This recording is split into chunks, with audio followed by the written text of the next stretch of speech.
Hello to everybody and great good morning to all of you. कैसे हैं आप लोग? सब बढ़िया होंगे, अच्छे होंगे और एकदम ठीक होंगे। आज हम जिस टॉपिक पे बात करेंगे वो इम्पोर्टेंट टॉपिक है। हम ऑल इंडिया कोटा के काउंसलिंग प्रोसीजर के बारे में बात करेंगे और साथ में हम वो बात करेंगे कि अगर आपका एवरेज रैंक भी है तो भी आपको गवर्नमेंट सीट्स कैसे मिल सकती है, DNB गवर्नमेंट हो, MD गवर्नमेंट हो या डिप्लोमा गवर्नमेंट हो। हम इन टॉपिक पर डिस्कस करेंगे कुछ काउंसलिंग रूल्स जो लास्ट ईयर चेंज हुए थे, उससे लास्ट ईयर काउंसलिंग में क्या इम्पैक्ट हुआ, अब उस इम्पैक्ट का क्या असर इस साल की काउंसलिंग में देखने को पड़ेगा, उस पर डिस्कस करेंगे और आपको बताएंगे क्या प्रोसीजर है। वी आर रियली सॉरी कि हम एक जूम मीटिंग कंडक्ट नहीं कर पा रहे हैं due to some technical issues. एक दो दिन में हम ट्राई करेंगे कि वो करेंगे। जो पेड गाइडेंस वाले कैंडिडेट्स हैं हमारे, उनके लिए हम ट्यूसडे या वेडनेसडे में करेंगे और जो फ्री गाइडेंस है वो भी हम कोशिश करेंगे कि थर्सडे या वेडनेसडे में की जाए। उससे पहले हमारे डिस्क्रिप्शन में कई एक्सपर्ट का पेमेंट लिंक दिया हुआ है। जो कैंडिडेट हमारी सर्विसेज लेना चाहते हैं वो डायरेक्टली वेबसाइट पर जाके पेमेंट करके ले सकते हैं। 4 घंटे के अंदर हमारी टीम उनसे कॉन्टैक्ट कर लेगी और डिटेल्स शेयर कर देगी उनके साथ, हमारी जो भी डिटेल्स अवेलेबल होंगी। इसके साथ बहुत सारे र्यूमर्स, बहुत सारी बातें टेलीग्राम पे चल रही हैं, बहुत सारे गलत लास्ट के डेटाज जो खुद शॉर्टलिस्ट करके पब्लिश किए जा रहे हैं, कहीं ना कहीं उनमें कहीं ना कहीं बहुत सारे मिस्टेक्स हैं। बेटर है जो गवर्नमेंट के ऑफिशियल डेटा थे, जो गवर्नमेंट की साइट पे आए थे, उनको रेफर करें। वो कहीं ना कहीं आपके लिए फ़ायदेमंद और यूज़फुल रहेंगे। बाकी इन चीज़ों से ये मेरी जैसे कि आपको सलाह है। और इवन काउंसलिंग खुद करनी है, खुद करिए, चीज़ों को समझिए, एनालाइज कीजिए, उसके साथ चलिए। अगर आपको लगता है जी नहीं खुद नहीं करनी है, किसी का सपोर्ट लेना है, तो अभी राइट टाइम है। तो बड़े काउंसलर्स हैं, उनके स्लॉट्स अब धीरे धीरे बंद होने लगेंगे, उनसे बात कर लीजिए, भले बाद में ले लीजिए, उनके टच में रहिए, उनके कनेक्शन में रहिए, काउंसलिंग की हेल्प ले सकते हैं। अदरवाइज बाद में क्या होगा कि स्लॉट्स खत्म हो जाएंगे, आप परेशान होंगे। तो ये मैं अपने लिए नहीं कह रहा, मैं बहुत सारे लोगों के लिए कह रहा हूँ कि ऐसा होता है। लास्ट ईयर भी ऐसा हुआ, देखने को कहीं ना कहीं मिला। तो इसीलिए डिस्क्रिप्शन में लिंक दिया हुआ है, स्क्रीन पे भी नंबर और लिंक्स अवेलेबल हैं, आप ज्वाइन कर सकते हैं, हमारे टच में रह सकते हैं। 9675200801 हमारा नंबर है, रेगुलर हमारे टच में रह सकते हैं। आज हम शाम को ज़रूर एक लाइव सेशन करेंगे लगभग 6:30-7 o'clock के बीच, जिसमें हम लाइव क्वेश्चन और आंसर्स का जवाब देंगे। तो please tune with us on our YouTube channel at 6:30 और 7 PM इवनिंग। उससे पहले हम टेलीग्राम चैनल पे अपडेट कर देंगे कितने बजे हम लाइव सेशन पे आज आएंगे। तो चलिए हम डिस्कस करते हैं काउंसलिंग प्रोसीजर क्या होता है। बेसिकली ऑल इंडिया कोटा की जो काउंसलिंग होती है वो मेडिकल काउंसिल कमेटी कंडक्ट करती है, mcc.nic.in। वो जो काउंसलिंग होती है उसमें ऑल इंडिया कोटा की जितनी भी सीट्स अवेलेबल हैं पूरे इंडिया में गवर्नमेंट की, उसकी 50% गवर्नमेंट की सीट्स ऑल इंडिया काउंसलिंग में पार्ट लेती हैं। DNB की 100% पार्ट लेती हैं। डीम्ड यूनिवर्सिटीज जो कि प्राइवेट हैं वो 100% पार्ट लेती हैं। इसके बाद जो इंटरनल कोटाज हैं, AMU, BHU, DU, IPU, ये पार्ट लेते हैं। साथ ही लास्ट ईयर DNB ने अपना एक डिप्लोमा लॉन्च किया था, NBEMS डिप्लोमा, वो भी उसके अंदर कहीं ना कहीं इंक्लूड रहता है। ये काउंसलिंग कैसे होती है? ये सारी काउंसलिंग एक ही पोर्टल पे एक साथ होती है। इसके बेसिकली 4 राउंड होते हैं, राउंड 1, राउंड 2, मॉप अप और स्टे वैकेंसी राउंड। तो राउंड 1 होता है वो फ्री एग्जिट होता है। आपको कोई सीट मिली, आपने वो सीट ले ली और आप उसको छोड़ देंगे तो आप पे कोई पेनल्टी नहीं लगेगी। गवर्नमेंट की जो सिक्योरिटी है वो 25,000 है यूआर कैटेगरी के लिए। डीम्ड गवर्नमेंट और DNB और डिप्लोमा लेना है, उसकी जो सिक्योरिटी है वो 2 लाख रुपीज़ है। राउंड 1 में कोई कॉलेज मिला, आपने वो नहीं लिया, तो वो सीट डायरेक्टली फ्री एग्जिट हो जाएगी और आप अगले राउंड में आ जाएंगे। राउंड 2 में कोई कॉलेज आपको मिला और आपने वो ज्वाइन नहीं किया, तो जो सिक्योरिटी आपने राउंड 2 में पे करी थी वो आपकी फॉरफिट हो जाएगी। यानी राउंड 2 में जो आपको ऑल इंडिया में मिलेगा, अगर आपने वो छोड़ दिया लेने के बाद, तो फिर सिक्योरिटी फॉरफिट हो जाएगी। मॉप अप राउंड में जाने के लिए दोबारा से आपको री रजिस्ट्रेशन करना होगा, उसके लिए अलग से सिक्योरिटी पे करके आपको जाना पड़ेगा। वहाँ कोई कॉलेज मिला और आपने छोड़ दिया तो आप एंटायर काउंसलिंग से बाहर हो जाएंगे, एंटायर ऑल इंडिया की काउंसलिंग से आप बाहर हो जाएंगे और सिक्योरिटी आपकी लैप्स हो जाएगी। राउंड 2 काउंसलिंग में आपने कोई भी कॉलेज ज्वाइन कर लिया तो आप एंटायर इंडिया की काउंसलिंग से बाहर हो जाएंगे। ना आप स्टेट देख सकते, फिर आप कुछ नहीं देख सकते, एंटायर काउंसलिंग से आप बाहर हो जाएंगे। राउंड 1 कॉलेज में कोई सीट मिली और आपने वो ज्वाइन कर ली और आप राउंड 2 के अपग्रेडेशन में गए और वो सीट अपग्रेड नहीं हुई, तो फिर वो सीट आपको लेनी पड़ेगी और आप एंटायर काउंसलिंग से बाहर हो जाएंगे और आप वो कंसर्न सीट छोड़ नहीं सकते हैं और आप कोई सीट ले नहीं सकते हैं। ये बहुत कंफर्म रूल है, लास्ट ईयर ही अनाउंस हुआ था, इसका ध्यान रखना बहुत जरूरी है। जो मेन जैकपॉट राउंड है वो 2 राउंड है, मॉप अप और स्ट्रे। मॉप अप राउंड में कोई सीट मिली, आपने छोड़ दी, आपको नहीं समझ में आई, जो लेना है उसको लेके आप चलते रहे।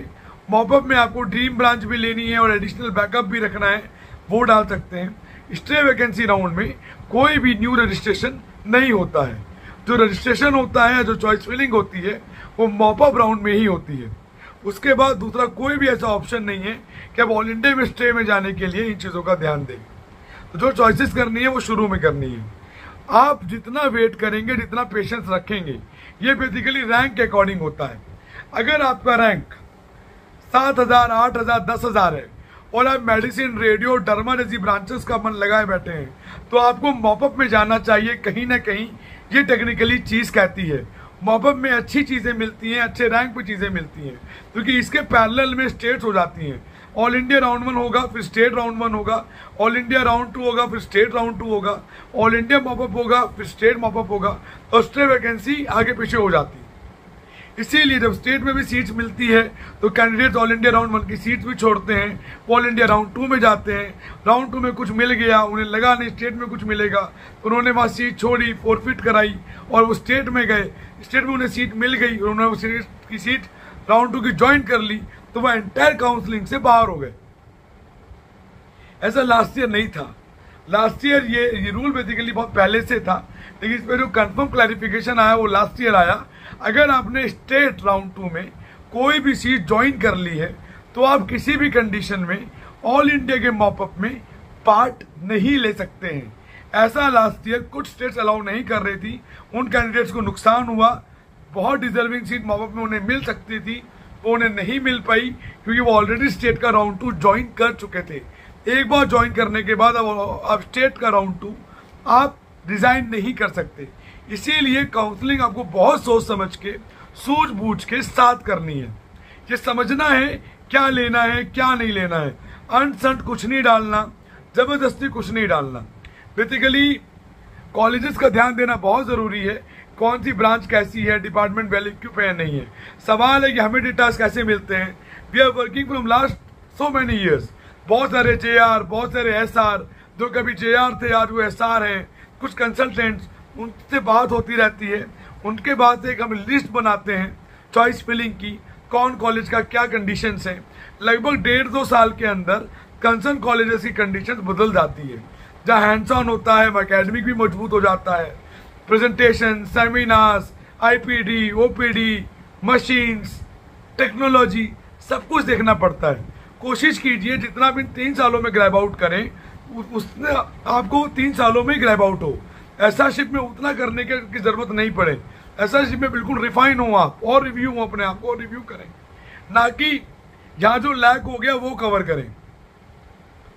इन चीज़ों का ध्यान देना बहुत ज़रूरी है। हमारे पास डेटाज होते हैं, बहुत सारे JRs होते हैं, जो हमारे पेड क्लाइंट्स हैं, उन्हें चाहिए होगा तो उनका नंबर शेयर करेंगे, कंसर्न कैंडिडेट से पूछ के उनसे बात कर सकते हैं। उनके फेसबुक पेजेस को आप टच कर सकते हैं। टेलीग्राम पे बहुत सारे कैंडिडेट्स होते हैं जो ऑलरेडी कर रहे होते हैं, उनसे बात करके आप रिव्यू ले सकते हैं, खुद एनालिसिस कर सकते हैं कौन इंस्टीट्यूट कैसा है। लेकिन नियर बाई होता है, जो लास्ट ईयर कट ऑफ है ना, उसको देख के कभी मत सोचिए कि जो लास्ट ईयर मिला था वो इस साल नहीं मिलेगा। सीट्स बढ़ी हैं, सबसे मेन रीजन ब्लॉकिंग हटी है। ब्लॉकिंग का हटना मॉपअप में बहुत बेनिफिशियल होगा और स्टे में बहुत बेनिफिशियल होगा। यानी जो कैंडिडेट स्टेट राउंड 2 में सीट ज्वाइन कर लेंगे वो किसी भी कंडीशन में ऑल इंडिया में नहीं आएंगे। तो ये बहुत बेनिफिशियल पार्ट रह जाएगा। जो कैंडिडेट अपने आप को पेशेंस और होल्ड करके चलेंगे उन्हें सीट्स मिलेगी। जिन्हें ड्रीम ब्रांचेस लेनी है वो बस अपने आप को होल्ड करके चलें, अपने आप को रोक के चलें, उन्हें सीट्स मिलेगी। रैंक बॉर्डर आउट है तो अब सवाल है कि मीडियोकर रैंक्स को बड़े कॉलेजेस कैसे मिलेंगे। आपका रैंक 17-18,000 है, आपको एनेस्थीसिया लेना है, तो ऐसा हो सकता है मॉपअप में आपको वो कॉलेज मिले जो 11 और 12,000 पे खत्म होता था। क्योंकि लगभग कैंडिडेट रिफाइन हो जाएंगे और लिमिटेड सीट्स होंगी, आप होंगे वो सीट ले सकते हैं। जिन्हें कोई सीट नहीं मिली वो भी बेफिक्र है, स्ट्रे में जाना है। अपने रैंक को देख के ये ना सोचें कि सीट्स नहीं मिलेंगी। स्ट्रे में लॉटरी लगती देखी हमने लास्ट ईयर, इस साल भी लगेगी, वो हर बार लगती है। बात करें सीट्स की, उम्मीद करते हैं 5400 के आसपास सीट्स का इंक्रीमेंट डिस्कशन हो सकता है, जिसका कहीं ना कहीं इंस्पेक्शन ऑन गोइंग है। जब ये चीजें प्रॉपर एग्रीगेशन के साथ आ जाएंगी तो nmc.org पे आपको दिखाई देंगी। इसमें लगभग क्लिनिकल सीट्स 60% के आसपास क्लिनिकल हैं, प्राइवेट और गवर्नमेंट दोनों को मिला के, बाकी नॉन क्लिनिकल और पैरा क्लिनिकल की सीट्स हैं। ये देखना भी बहुत जरूरी है। सो काउंसलिंग बहुत सोच समझ के करनी है, जबरदस्ती कुछ नहीं करना है, पैनिक में कोई डिसीजन नहीं लेना है। पता चला राउंड 1 में कोई सीट मिली, वो आपने ज्वाइन कर ली और वो राउंड 2 में अपग्रेड नहीं हुई तो आप फंस गए, आप वहीं कभी स्टक हो गए। ऐसा लास्ट ईयर देखने को मिला। हड़बड़ाहट में कैंडिडेट ने कहीं ना कहीं ये चीजें करी, कहीं ना कहीं वो पैनिक में रहे, जिसकी वजह से गलतियां हुई और बहुत अच्छी सीट उन्हें मॉपअप में मिल सकती थी, वो नहीं मिल पाई। ये गलती आपको नहीं करनी है। इवन काउंसलर समझाते रहते हैं, लोग समझाते रहते हैं, समझते नहीं है। एंड्रॉइड अपना दिमाग, फ्रेंड्स के डिस्कशन, फ्रेंड्स की कैलकुलेशन, उसके अकॉर्डिंग चलते हैं। और जिन्हें प्राइवेट कॉलेजेस लेने हैं वो राउंड 1 से हिट करना शुरू करें, हर जगह एलिजिबिलिटी बना के चलें, ट्राई करें, सिक्योरिटी फीसेस अरेंज करें, उसके अकॉर्डिंग आप चलें तो आपको लिए बेनिफिशियल होगा। जो रैंक आप लाए हैं, जो रैंक आपको मिला है, वो आपकी मेहनत से मिला है, उसको वेस्ट ना करें, खराब ना करें। एक बात मैं आपको और बताऊं, कोई भी इंस्टीट्यूशन खराब नहीं होता, चाहे वो डीएनबी हो, एमडी हो, एमएस हो। टॉक्सिक होगा, कहीं एकेडमिक्स कम होगी, कहीं कंसल्टेंट कम होंगे, कहीं फैकल्टीज का लैक होगा, कहीं प्रैक्टिकल लैक होगा, कहीं हैंड्स ऑन कम मिलेगा, कहीं पेपर वर्क ज्यादा होगा। ये चीजें जरूर होंगी। इंस्टीट्यूट खराब कभी नहीं होता। कौन कब ग्रेज आउट हो जाए, 3 साल बाद कौन कितना बेटर हो जाए, देखने वाली बात है। और बात है डीएनबी की, मैं एक वीडियो पे डिस्कस करूंगा डीएनबी एमडी में क्या डिफरेंस है, लेना चाहिए या नहीं लेना चाहिए, क्या रीजंस हैं। अकॉर्डिंग टू रूल्स डीएनबी और एमएसएमडी इक्वल हैं, आप लेना चाहें तो ले सकते हैं। पासिंग रेट्स का थोड़ा इशू है डीएनबी के अंदर, लेकिन फिर भी थोड़ा सा पासिंग रेट इंप्रूव हो रहा है डे बाई डे। पहले बीच में बहुत खराब हो गया था ड्यू टू कोविड, लेकिन अब इस बार जो रिजल्ट आया वो थोड़ा सा इंक्लाइन रहा। इन चीज़ों को देख के लगता है कि अब ले सकते हैं। काउंसलिंग प्रोसीजर के लिए बहुत सिंपल प्रोसेस है। ऑल इंडिया का राउंड पहले होगा, उसको सोच समझ के करना, हड़बड़ाना नहीं। फ्री एग्जिट लेनी है तो ले लेना, ज्वाइन तभी करना जब लेने का मन हो। इनके राउंड 2 में अपग्रेड नहीं हुआ तो चीज़ें आगे चली जाएंगी। और मैं आपको ये बात की श्योरिटी देता हूँ लिख के कि राउंड 1 का जो अलॉटमेंट होगा उसका अल्ट्रा अलॉटमेंट मॉपअप में होगा। अगर कोई सीट 3,500-4 हज़ार पे राउंड 1 पे खत्म होगी तो वो सेम सीट 6,000 के आसपास सीट मॉपअप में जाएगी, ये श्योर है। पुराने कट ऑफ्स को बिल्कुल भी ये मत रखिए कि यही मिलेगा, लास्ट ईयर तो नहीं मिला था, कट ऑफ मैच नहीं कर रहे थे, ऐसा नहीं होता है। हर साल नया होता है, हर साल के रूल रेगुलेशंस, कहानी, सिस्टम अलग होती हैं, फॉलो करके चलना होता है। चॉइस फिलिंग सोच समझ के कीजिए, सही कॉलेज को सही प्लेसमेंट पे रखिए, जो रखना बहुत ज़रूरी है, उसके अकॉर्डिंग चलिए। डॉक्यूमेंट्स पूरे रखिए, स्टाइपेंड बॉन्ड्स का डिटेल पूरा रखिए, जिससे आपको दिक्कत ना हो। प्राइवेट में जाना है नहीं जाना है पैरेलल में लेके चलिए। बॉर्डर रैंक्स पे हैं तो बैकअप लेके चलिए, सिंगल कॉल पे कभी मत चलिए। हायर रैंकर्स हैं, बजट भी हाई है, फिर भी 2-3 स्टेट का बैकअप लेके चलिए। लगभग 14 स्टेट ओपन स्टेट्स हैं हमारे यहाँ, जिन्हें हम प्राइवेट कॉलेज के लिए यूज कर सकते हैं, उनको ऑप्शन रख के चलिए। एक बात और समझ लीजिए, जो होना है वो मात्र काउंसलिंग से होना है। काउंसलिंग के अलावा there is no other way at all.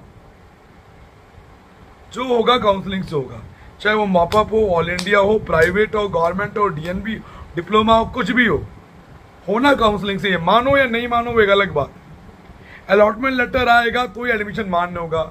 Allotment कैसे आएगा? वो ऑनलाइन आएगा, ऑफलाइन होगा तो सबके सामने आएगा। बैकडोर कुछ नहीं होता। इस बार ब्लॉकिंग ना के बराबर होगी। रूल आ गया है, गवर्नमेंट भी स्ट्रिक्ट रहेगी और लीगल एक्शंस भी लेगी। इसलिए सोच समझ के डिसीजन लें, सोच समझ के करें। हर कैंडिडेट को अटेम्प्ट लेना बनता है। अगर आप अगले साल की तैयारी भी कर रहे हैं तो भी आपका हक बनता है कि आप स्ट्रे तक जरूर जाएं, ट्राई करें। मॉपअप में भले ही फॉर्म भरें, अभी फॉर्म भरें, अटेम्प्ट करना बनता है बॉस। अटेम्प्ट नहीं करोगे तो नुकसान में पक्का रहोगे। पता चला लोअर वाले को मिल गया, ऐसा इस बार देखने को मिला। कई लोगों ने फॉर्म नहीं भरे स्टे में, मुझे मिलेगी नहीं, लोअर वाले को मिल गई। डिप्लोमा, डीजीओ, डीसी जैसी ब्रांचेस पीछे तक गई। इन चीज़ों को देखिए, समझ के चलिए। एक बात मैं आपको और बताऊं, कई बार लॉटरी लगती है, कई बार चीज़ें लगती हैं, हम बताते हैं ऐसा मिला, उस पर कई कैंडिडेट्स ज्ञान देते हैं, सर ये मिसगाइड मत कीजिए, ऐसा नहीं हुआ था, डेटाज हैं चेक कर लो, समझ में आ जाएगा। बहुत सारी चीज़ें होती हैं। एक बात आपको मैं और सलाह दूंगा, ओवर कॉन्फिडेंस को साइड में रख के काउंसलिंग कीजिएगा तो बेटर सीट मिलेगी। ओवर कॉन्फिडेंस को लेके चलिएगा, हो सकता है गलती या चूक हो जाए। आपको काउंसलिंग आती हो, समझ में आती हो, आप सब करना जानते हो, फिर भी डोंट बी ओवर कॉन्फिडेंट और किसी की बात 100% मानने की जरूरत नहीं है। सुनिए सबकी, एनालाइज कीजिए, फिर एक डिसीजन लीजिए कंक्रीट, ये डिसीजन है, ये ऐसे होगा और ऐसे करना है इसको। बहुत सिंपल है। जितना कॉम्प्लिकेट करेंगे, जितना घुमाएंगे, जितना हौच पौच करेंगे, चीजें उतनी उलझेंगी, उतनी फंसेंगी और दिक्कत उतनी ज्यादा होगी।